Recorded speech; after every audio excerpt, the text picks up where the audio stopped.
Welcome to the Well Off Podcast, where the goal is to motivate, inspire, and share success principles. This time, I sat down with Cindy Wennerstrom from E05 Properties. Cindy's a full-time investor, and she also has tenant find services, so she helps people fill their vacancies with their rental units. She does a great job. She's really fun to be around. She's got a great spirit. In addition to being very knowledgeable, I think people will truly enjoy working with her and listening to all the advice that she's going to give. So check it out. Hey everyone, welcome to the show once again. I'm here with Cindy Wennerstrom, and she's with E05 Properties. She's been really kind in giving her time and helping by sharing information. She's done educational programs for kids, she was just telling me, which is great.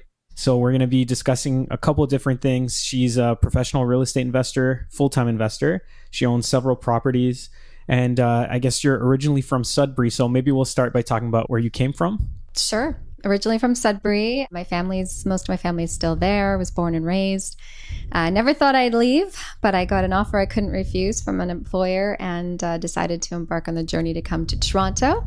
But I had bought my first property in Toronto. I was a student, and because of that, I was marketing and renting to students. So I lived in an apartment in the house, and I renovated the rest to have enough bedrooms that I could make a substantial amount of cash flow to support my education. And yeah, the rest is history. It's where I started. Great. So you used the income from your rental property to pay through school, pretty much to pay through your MBA. Essentially. So I bought the property before I got accepted into the master's program, knowing that I was going to go back to school. I was a little nervous about it because I didn't know how that would all pan out, if I would be able to, afford the home and the education and everything together. But I was lucky enough that being that I was renting to students by the room, I was able to afford the cash flow. And when I was finished my program, I was able to pay off any and all debt within 6 months because of the property. So I'm really very grateful that I made the decision to buy it and plow through all of the frustration that owning a home comes with, especially when you're, a student in part-time work. But it was really well worth it. For sure. Not many 24-year-olds have the courage to do what you did. No. Did you come from a family of investors, or where did you get the courage to move forward with it? Well, if it was up to my dad, he would have been a heavy investor. My mom tamed that lion within him. But my Nonna and Nono, that's my mother's parents on her side, Italian, they always had an apartment in the attic, a coach house in the backyard. My dad's parents, my granny and grandpa, had a bachelor apartment in their house. So without even knowing it, I guess you could say it was inbred. And when it came time to leave home, it wasn't about picking up a renter's guide to see what was available for rent. I very naturally just grabbed a buyer's guide. There was no question. I never thought I would be a renter. I just knew I would be a homeowner and rent to somebody to help with the payments because I was alone. I was single and a student. So buying a house to live in and not having any help with the mortgage payment was not an option, but it was just very natural for me. So I think that it was subconsciously drilled into my mind that I would buy a home, not rent, and that I would have tenants just naturally. Mm-hmm. And were you nervous at that point, or were you just confident that you can make it work? I was very confident I could make it work. I think just because it was so naturally around me, it didn't seem like there was, I don't know, it just didn't seem like there was another option. That was it. And I could do it. Everybody else had done it before me. And why couldn't I do it? As long as I could make the payments, which is always, I guess, a little daunting. I think the biggest fear was that purchase, because it's very permanent and it's a huge commitment. You buy a home, it's the single largest investment you'll probably ever make. And you're doing it solo, alone, no cosigner, no husband or wife or what have you. It's just you. So for me, that was probably the fear factor. It was that the butterflies in the stomach when you're signing those offers. This is a commitment, and you need to be sure that you can follow through with it. But I think I always knew it would work out. It was just, wow, I'm doing this. Mm-hmm. Yeah. And did you think at that point in time that you were going to move forward with your life specializing in helping investors and your tenant find services? No, that was very far from any kind of reality that I might have had at the time. Being that whole inbred, history of my family, they didn't have multiple properties. It was just they had a house with an apartment. So I think that was natural to me, but I didn't understand the concept of buying and holding more than one property at a time. And it really wasn't until I moved to Toronto and I was at my cousin's house actually, and we were playing a game, Cash Flow something, or the Kiyosaki's game, I think it is. Okay. And, it was all about buying and holding properties and having multiple cash flows so that you could sustain, more than one mortgage. But I was brought up as a wealthy barber daughter. My dad was like, read The Wealthy Barber, put most of your money away in savings from every paycheck, pay down your mortgage wherever you can. So whenever I made a bonus at work, it went onto my mortgage. There was just no question that's where it was going. Versus a savings account where I could have built up a down payment to go buy another house. That was a foreign concept. So I love this game. I think I won that weekend or something. And my brother said, you should really go to this real estate investment network group and learn more about it, because that's what they do. Because my cousin was involved in that at the time. And I'm like, no, I don't need to do that. I don't want to do that.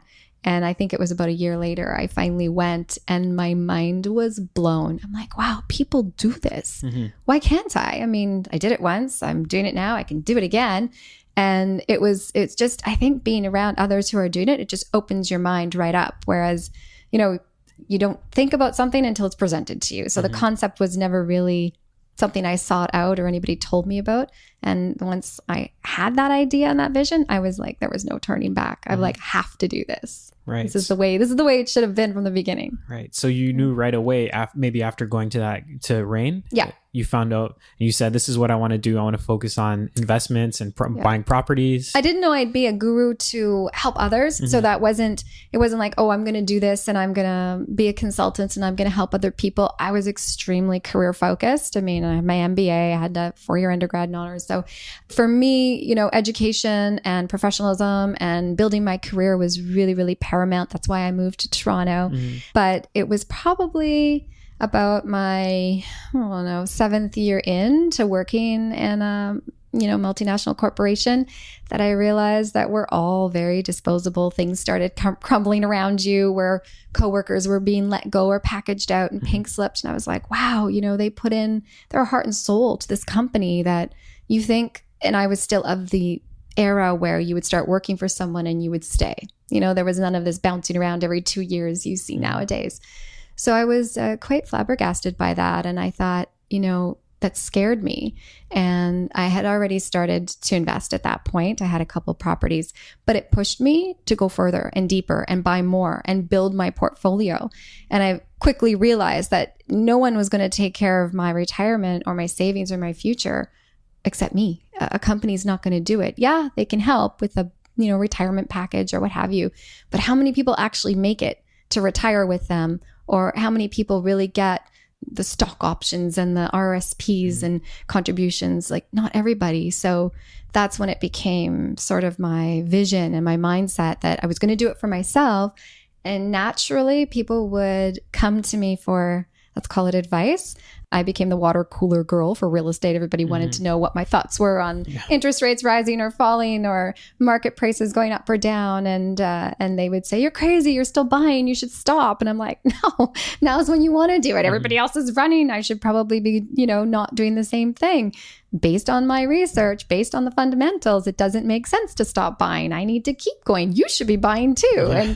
And, they were like, no, I think I'll wait. And I mean, they're all still waiting, right? So I was 10 properties, 11 properties in, and they still don't even have one other than maybe their principal residence.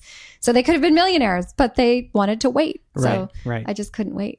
Yeah, they just let fear hold them back, and you didn't. You moved forward. So you were working your corporate job for 12 years. Yep.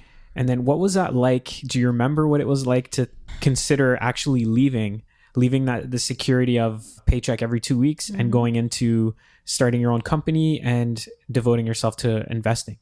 It was exciting, but I got that butterfly feeling again, right? So I knew that my job was eventually going to be phased out. And I kept asking my manager, so like, how much time do I have? How much longer? How much longer? And I thought I had about another 6 months, but I eventually, when the new budget came in, it was that fiscal new period, day one, I got my opportunity to leave. And I got a good package, which meant that I could go out and buy more properties. But it was like, oh my God, this means I have to do what I've been wanting to do now. Like, now I have to act on it. I was behind the scenes preparing, in the sense that I was, building my portfolio, and I was refinancing properties, and I was doing renovations and buying, everything was kind of the perfect storm. But it was probably 2 months too soon, because I was in the middle of refinancing, in the middle of a renovation, and in the middle of a purchase of a new property. So I didn't want to lie to the mortgage companies when they asked me, are you still employed at McCain Fitz Canada? I was like, yeah. No, I can't say no, or you're not going to give me the mortgage. But they would ask questions like, so how are things at work? Or how do you enjoy working there? And I'd be like, oh, working there was fantastic. So I never really lie. Yeah. So essentially it was scary, but I was semi-prepared, not completely prepared. And I was really excited. So I knew, and from that day, that moment, I literally just told everybody, I'm up for hire. You've all been wanting the advice. I'm happy to give it to you, but now I'm up for hire, because I don't want to go back to work. I don't want to work for anybody else. I just want to do my thing. I love this. I'm passionate about it. I love taking, a derelict property and converting it into something beautiful, handing keys over to someone who really appreciates it. And it's going to make, a great home for them and their family.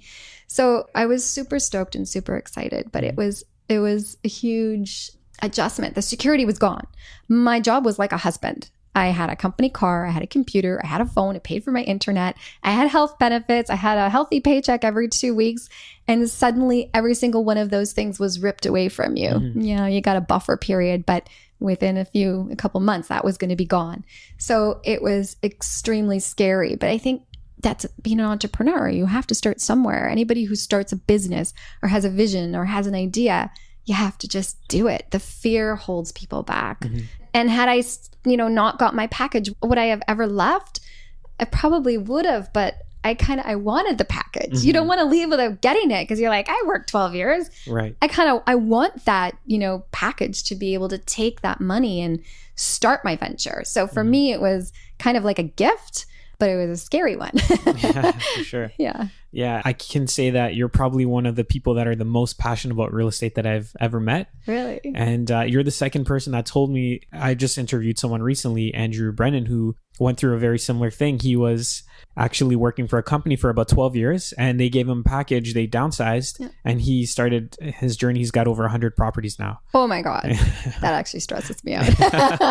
Right. So after you basically left work and you started ORO, or Oro, I guess. Oro. Yeah. Did you have a hard time getting more properties because you didn't have income? Oh, yeah. You were probably generating income from your consults and stuff, but what was that like? Yeah, so the banks, and it was funny because it was a perfect storm. At the time, the banks had, they're always changing their practices and policies. But at that time, they had decided that there were stricter rules employed for rental properties with respect to add backs and offsets and income. And also self-employed people were getting dinged. And I did not have any history of self-employed income. So you needed a good 2 years of, showing viability. They didn't care that I had a year's package of salary or anything. That was irrelevant to them. What they wanted to know is that you had income to support mortgage payments moving forward. So even my cash flows from all the properties, which were substantial back then, we were getting between $1,000 and $1,500 every month positive cash flow after all expenses. They didn't care. So I had to, on the one property we were closing, I had to come off the mortgage, even though I was, obviously beneficial and could help. And I had all the financial, the bank wouldn't count it. So my investor partner was on the mortgage exclusively on that one. So that deal for me was different than all the ones I had done before.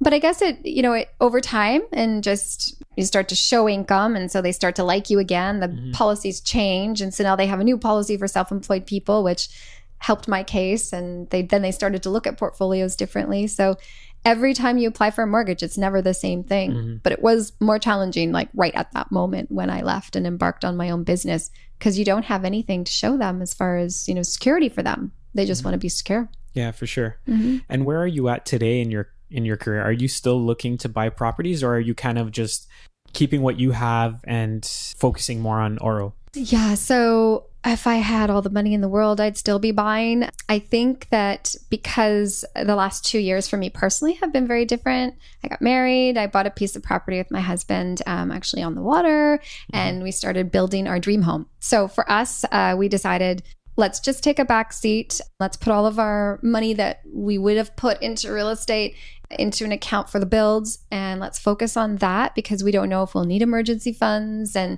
we didn't want to tie up all our money. So that was sort of the idea, was let's just focus on our personal Belize goals, if you will. And then if there's money left over at the end, we can get back into the market. However, that being said, every time an opportunity comes our way, we're like, viciously analyzing it. Can we make this work? Is this a good opportunity? There are still many, many opportunities out there. If I went out tomorrow to buy a property, I would find one. But I'm helping clients do that right now and focusing on tenant find services division of the company. So we're obviously matching tenants with landlords constantly, because that's what happens when you consult for people and find them properties. Then they need to fill the units with great quality tenants. So focusing on the consulting and helping others build their portfolio right now. For sure. So just out of curiosity, did you meet your husband through some sort of real estate event or something related to real estate? Yeah. So, they say it's the guy next to you or what have you. Yeah, that's what happened. Okay. We met at the Real Estate Investing Network, became friends. He was part of my Elite Realty Investment Club, which is a small group of us who meet on the side. And we eventually bought a property together with another one of my friends and colleagues, and then did renovation projects together, and just eventually the friendship grew and blossomed, and here we are. That's great. Well, that's good that Rain was good for more than just real estate knowledge. Paid off. The membership fees were worth it. Now you're buying a place together, right? Or you bought more than one together. So we have a couple. We have a few together. Yeah. So can you tell us a bit about Rain and maybe other events or groups that you're a part of and how they've helped you in your career? There is so much to be said for surrounding yourself with like-minded people, and even just going online and seeking out, podcasts and following people like you. And it brings so much knowledge, and knowledge is power. It motivates you. It reminds you you're not alone and your ideas aren't crazy. And if somebody else is doing it, you can do it too. But being a part of Rain, I remember going every month and thinking, I have this question that I need an answer to. Tonight, I want to know this. And 99.99% of the time, I would get a complete answer by the time I left that meeting, because there are so many experts in that room in all the fields that you might have a question in: taxes, accounting, plumbing, construction, you name it. There's somebody there, a real estate agent. So I really, really, I can't say enough good things about it. It was, I would say, like launching pad to success, because I went in and I would absorb everything they had to say. The notes, I did the research myself afterwards. I was really diligent in implementing the strategies that they taught us, like why redo it? They've been researching for years, and to them, this is working for them. So it's not like I took their information and said, oh, I'm going to tweak it. No. Like, that's what you say works, I'm going to make it work for me too. And I think that was the foundation of my success, was just listening, absorbing, learning, and then doing my own background research to verify it on my end for the areas that I wanted to invest in, and really treating each and every purchase that I made as an individual business. So property A was a business A, property B was business B, because you can't mix them. So, the key to success is making sure that each business is managed efficiently and effectively, that they're cash flowing, expenses are managed. So each one has its own bank account, their own set of clients or tenants. So that, I think, helped me a lot as well. But being a part of a group that can support you in your questions, and it's second to none. And then I know there's a lot of great groups like meetups out there. So if you don't want to be committed to an annual membership, because many of these organizations have membership fees, that's great as well. You're not going to get as much out of them, in the sense that the information is limited to a 1 to 2 hour session. So you'll get some really good tidbits of information from, say, an expert speaker. So if they bring someone in to speak about multifamily buildings, or about tax implications, or about tenant find services, that's fantastic. But when you're involved in an organization that teaches you all of that every month inclusively, you're always getting information, I think that's even better. And of course, reading books and forming your own groups is good too. But you're also limited by who you bring into your group. We formed one ourselves because we felt like we were almost not outgrowing, but we wanted to have a group of investors who were doing the same thing in the same area. So we were all focusing in a certain geographic area, and we made it our focus that every month we would meet and discuss things that were happening in that geographic area, what everybody was doing, how they were, taking changes from the government or from local municipal bylaws into effect in their portfolios, and working together to troubleshoot each other's issues and be sounding boards. It was another resource. So that's awesome as well. But usually people do that when they're a little bit more advanced, let's say. For sure. So obviously you're very passionate about what you do. How much of your life revolves around real estate, and what do you do aside from real estate? Well, before I was married, 95% of my life revolved around real estate. Now that I'm trying to have more of a work-life balance, because it's fun too, because you have somebody to share life with, I would say it's still pretty high, but 75%. 75%. Like even when, for instance, we were driving home last night after dropping my stepdaughter off at her house, and I'm like, "Where are you going?" Because he took a different turn, and I go, "Never mind, I know where you're going." Because in the morning he's like, "Oh, by the way, number whatever on Caven Street just came up for sale, and it's such and such amount of money," and I'm like, "Oh yeah," and he's like, "I don't know if it's going to cash flow," and so when he made that turn down the street, I go, "Never mind, I know where you're going." So we ended up going to look at the house, and it's sort of naturally a part of our lives. We could just drive around the streets and look at houses for fun any day of the week, and I would never be annoyed and say, "Can we go home now?" I mean, I'd be like, "What about that one over there? And did you check? Let me go on Realtor.ca. What's happening on this street?" And so we're constantly aware of the market and what's happening, because you have to be. So if you've made this, your retirement goal or dream or your passion or your whatever, you have to be on the up and up. If you don't know what's happening around you, yes, the markets adjust slower in real estate, but you have to be apprised of what's happening. So we just enjoy it. I love looking at houses. I love looking at how I can make it a better home, how I can make it, make money, how I can see the future potential or the future value, how I can convert it, because I like taking a single family home, making it a duplex, or taking a duplex and making it a triplex, changing the use to maximize the efficiency and the money that you can get out of the property. So yeah, I don't know, 75%. 75%. And then the 25%, what are you? Travel. Travel? Yeah. Yeah. we try. Last year we got away a lot. But then we were pretty stagnant over the last year, just the house build and waiting it out. But now I think we're both getting the itch again. So yeah. Well, that's cool. It sounds like your relationship's good. Everything's going well for you. Your business is good. So that's really what I'm sure you imagined for yourself, right?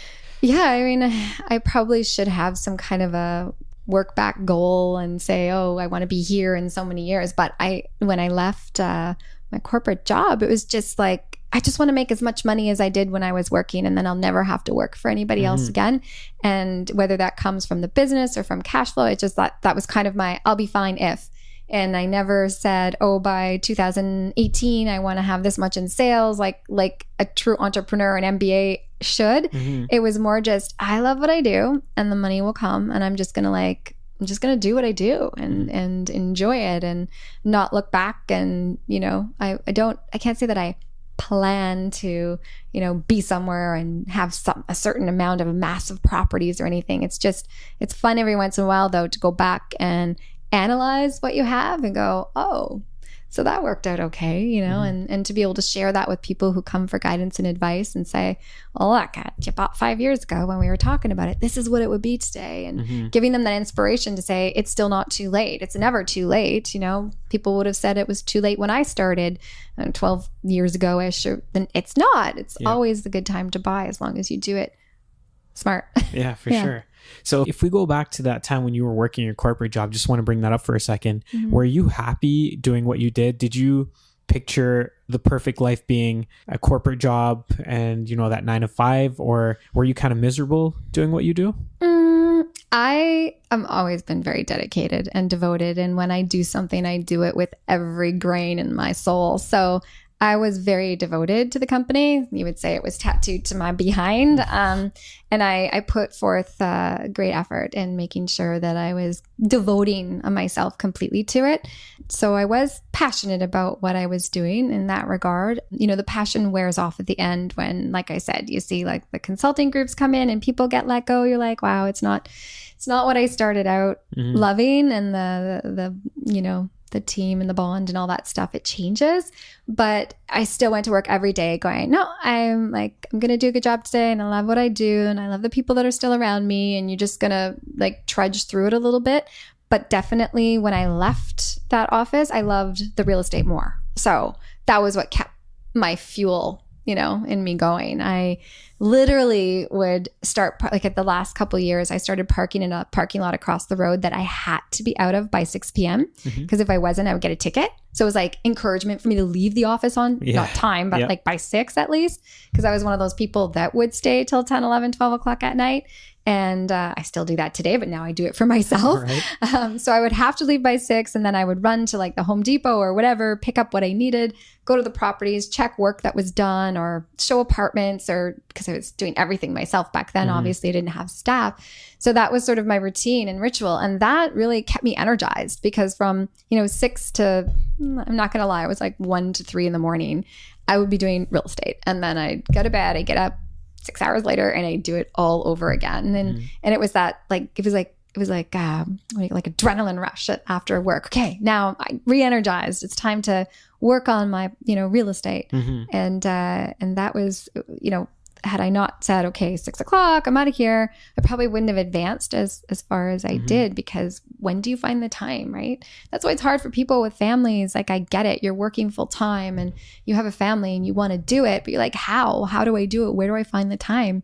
And somehow you just do.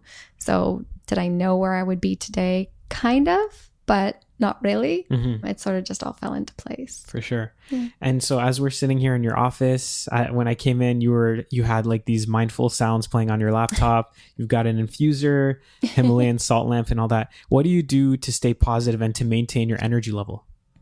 All that.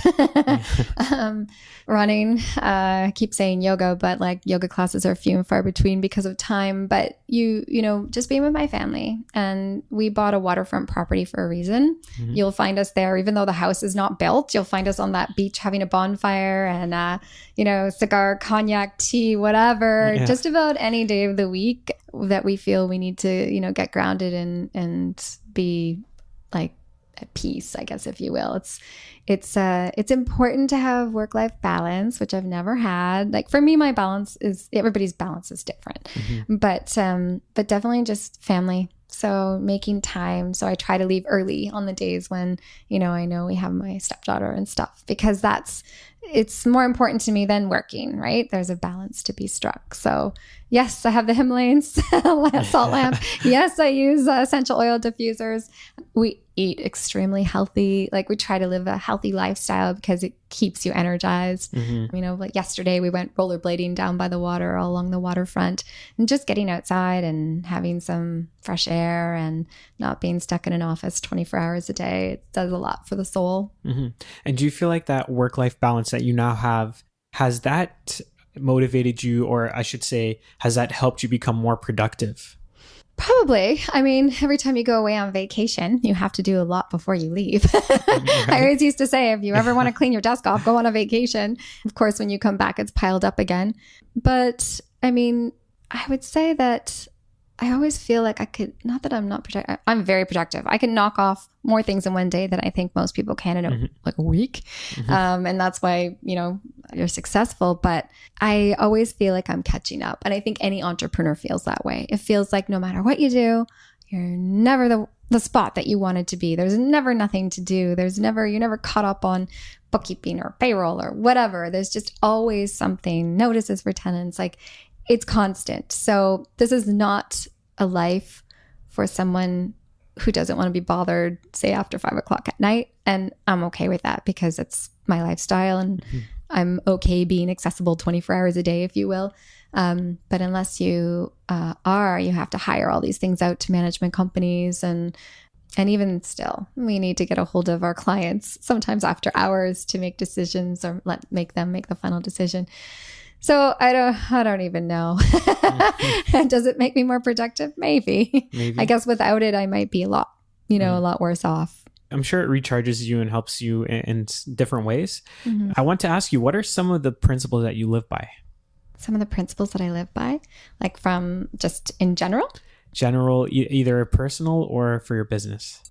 Okay. Well, for my business, we've always said that as far as oro means gold in Italian. For me, that means gold standard. So I never take on any kind of a listing for a client unless the property is a gold standard. So that means to me, if I wouldn't sleep there or rent it myself, we won't take it on unless you do ABC to get it to that level. So, that is paramount to me, that I'm, serving tenants with product that they, that's not derelict, that's, I guess, beautiful and, they can appreciate and I can be proud of. So always, having that sense of pride in what I do. I was telling my staff this morning because they said, like, why oro? Like, what does it, just because it means gold or what is it? And I said, well, yes. But when I was a little girl, it goes back to my history and my family. So for me, everything is really about family. We don't do anything strictly for money. Let's put it out there, unless you're, I don't know, someone that's your main goal in life. But I think we all agree that family and friends, and that is most important to most people. My nonna, who passed away many years ago now, always used to say el oro de la nonna, which is Nona's gold. And I wanted to remember her in my business and remember that it's about family and it's about generations and taking care of future and past generations. So oro means gold, but it also brings back a family tie for me to remind me that every time I do something, I'm helping somebody else. I'm helping them and their family, whether it be in my consulting or handing over keys to a property that we've just newly renovated, and I'm making a difference and a positive impact in some way. So my philosophy is to just be the best at what you can do and carry that, family value in everything and in every aspect of your life. So from business to personal, it's very important to me. I had no idea that's what oro stood for. I thought it was an acronym of some sort, but I know a lot of people do, great. And that's okay. It was always just for me to remember her and to carry on her legacy, if you will, because when she passed, she actually had accumulated some wealth that no one really knew about to make sure that her daughters were cared for. She had some gold. She had some gold. Oh, yeah. There you go. So I was like, wow, Nona, you're so cool, Yeah. And that was, I was just really, really impressed. And she was the glue that held our family together. And there's, I just never want to forget that. It's all starting to make sense now why you want to put the concrete in the front with the gold writing. It makes sense. Yeah. So who are some of the people that you admire the most?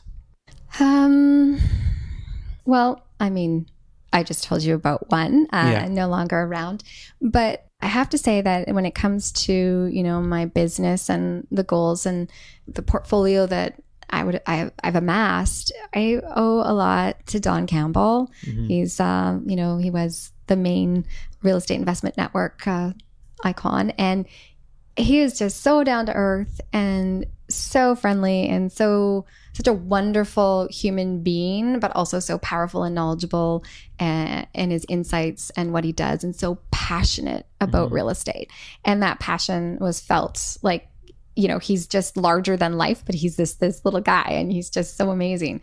So I really owe a lot to, the fact that I joined that organization and I was able to really learn from him and his experience and take all his information and use it. And I was just really proud to be a part of that. So yeah, Don, I owe you one. There you go. Well, that's cool. I've heard a lot about Don, but I've never met him. I think I should make an effort to meet him one day.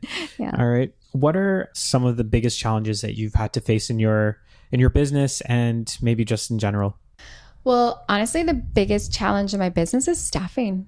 I'm not going to lie. It's an ongoing problem. The generations today that, I'm not going to get retirees working for me because it's not the type of work they want to do, I guess. But younger, in the 20s applying for work, and it's very hard because they're very transient and they their employments are sporadic, let's face it. So they work somewhere for a bit and then they want to travel to India, or they want to start their own business, or they want to, or they made a mistake and they're like, okay, well, I'm going to leave then. Oh, come on. I think that one of the biggest challenges we face with our youth today is that somehow they're not being taught, or I don't know what the proper word is, but they're not being taught that you need to make mistakes to learn how to do things right, and that's going to guide you in your future. So a mistake doesn't mean quit. It means make yourself better. Because if I had to quit with every mistake that I made in my life, I would never be here today. You have to make mistakes in order to proceed. So it is a huge challenge. I still don't know what to do about it. So if you have any advice for me, but it is, I've tried everything from hiring just consultants. So they're not really on payroll because they seem to like that freedom. And then I said, okay, well, I'm going to try them full time because then I have more control and they have set schedules and they're here. And that kind of didn't work. So then I went to part time, and then I went back to consultants, and then I went back to full time. So I'm, trying to find my way in that whole maze of being an entrepreneur, because when you start, it's just you, right? And then you hire someone to kind of help you a little bit, and then you need more people. And so you grow and evolve, but I wish they taught this stuff in school because it's nothing like the organizational behavior, HR courses you take. It's just, that's the toughest. That is the toughest part. It really is. Yeah. Have you looked for groups maybe that you can join where they work on team building and maybe they can help you with your problems? No, I haven't. That would be something team to consider. Building, yeah. I mean, we've done some team building things, like onto shooting ranges and, luncheons and stuff like that. I meant more team building, like hiring, but I'm sure you've looked into all that stuff in the past. So maybe we'll just move on to the next question, which is something that I want to ask you earlier, actually. How important have relationships been to you in your success and in your personal life? Yeah, well, relationships are everything. I mean, you're building a team when you're starting a business. So you have to have, the accountant, the lawyer, the real estate agent for this business. It's really important to surround yourself with people who can do those things, but are also in the world that you're in. So, for instance, if I'm a real estate investor, I'm not going to get my friend Sally, who's a real estate agent, to look for my properties for me because she might have just gotten her license. She might not know the first thing about investing. She might be focusing on principal residence purchases. So I need somebody with the background, the mindset, the education surrounding what I'm doing. So I want someone who knows about real estate investing and is apprised at it. And that's going to help me be more successful. Same thing with a lawyer. You're not going to go to a family law lawyer if you need a real estate lawyer. So those kinds of relationships are fundamental. And of course, you want to work with people that you like. This isn't like, when you're working for an employer where you're forced to work with certain people. You have the ability to choose who you get to work with. And that actually is a great privilege. And it makes a big difference in your day-to-day, business dealings and transactions and overall happiness. For sure. Same goes for clients. Now that if you're self-employed, you have the ability to not accept certain clients if they're just too high maintenance or not friendly or not, they don't treat your staff well or something. Then it's like, okay, well, we're not taking them on again. Yeah, it'll just drain you. It's not worth it. It's not worth it at all. Yeah. Great. So let's jump into the next segment, which is the random 5. So I'm just going to ask you 5 random questions, and then you just answer them, whatever comes to mind first. They're like really easy questions to answer. Anyways, what's your favorite sports team or your favorite athlete? I am so not a sports person. Not a sports fan? Okay. I love going to watch them live, but I couldn't say. But I will give you one. His name is Curtis Wennerstrom, and he will be an Olympian. Okay. It's my nephew. He's breaking every record in track and field. No, cool. Seriously, he's awesome. How old is he?